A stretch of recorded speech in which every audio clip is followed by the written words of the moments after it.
America के राष्ट्रपति Joe Biden ने रविवार रात अपने बेटे हंटर बाइडेन को माफ कर दिया, जिससे उसे संभावित जेल की सजा से राहत मिल गई। यह कदम बाइडेन के लिए एक महत्वपूर्ण पल है, क्योंकि इससे उन्होंने अपने परिवार के सदस्यों को राष्ट्रपति पद की शक्ति से लाभ न पहुंचाने के अपने पहले वादे को तोड़ दिया।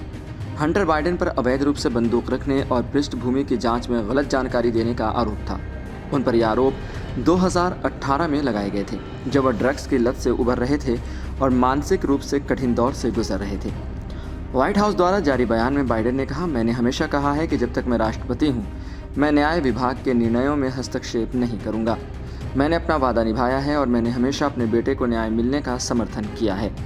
हंटर का मामला एक स्पष्ट उदाहरण किया है कि वह इस पूरे मामले में अन्यथा निशाना बने थे, सिर्फ इस कारण कि वह मेरे बेटे हैं। राष्ट्रपति ने यह भी बताया कि उन्हें यह एहसास हुआ कि हंटर के खिलाफ कार्रवाई राजनीति से प्रेरित थी और इससे न्याय प्रक्रिया प्रभावित हुई। बाइडेन ने कहा कि हमेशा से मेरा मानना था कि अमेरिका की न्याय व्यवस्था में ईमानदारी और निष्पक्षता होनी चाहिए, लेकिन हंटर के मामले में यह प्रणाली प्रभावित हुई। मुझे यह महसूस हुआ कि इस प्रक्रिया को राजनीतिक रूप से प्रभावित किया गया, जो मुझे स्वीकार्य नहीं था। बाइडेन ने इस फैसले को व्यक्तिगत आधार पर लिया और कहा कि यह एक पिता के रूप में उनका निर्णय था, न कि राष्ट्रपति के रूप में। उन्होंने कहा, जब मैंने यह फैसला किया तो मैं पूरी तरह से सोच समझ कर किया। मैं जानता हूं कि यह एक संवेदनशील मुद्दा है, लेकिन यह मेरा काम था और मैंने इसे किया। मुझे उम्मीद है कि अमेरिकी लोग इस फैसले को समझेंगे।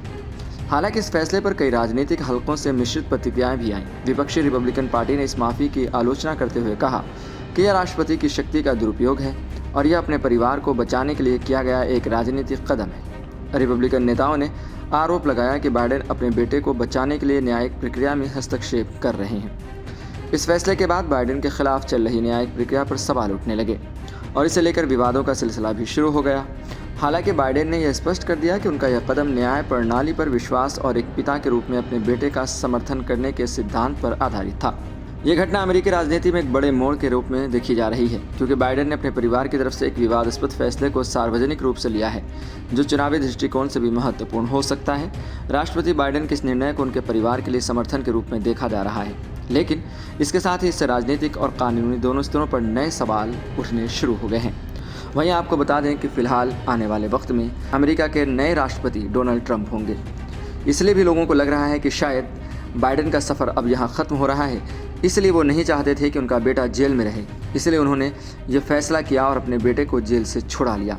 या यूँ कहा जाए कि एक बाप की मोहब्बत जो है बेटे की मोहब्बत के सामने हार गई और अपने बेटे को जेल से छुड़ा लिया, ये बग़ैर सोचे हुए कि राष्ट्रपति पद की भी एक अपनी मर्यादा होती है। ऐसा लोगों का मानना है कि यह गलत था, कुछ लोगों का मानना है कि सही था। एक बाप अपने बेटे को अगर आज़ाद नहीं कराता तो आखिर कौन कराता? ये वो सवाल हैं जो समाज में उठने लगे हैं, लेकिन अमेरिकी सोच क्या कहती है, अमेरिका के लोग क्या सोचते हैं, ये तो आने वाला वक्त बताएगा। लेकिन फिलहाल आप ऐसी खबरों के लिए देखते रहें सहारा समय का समय डिजिटल।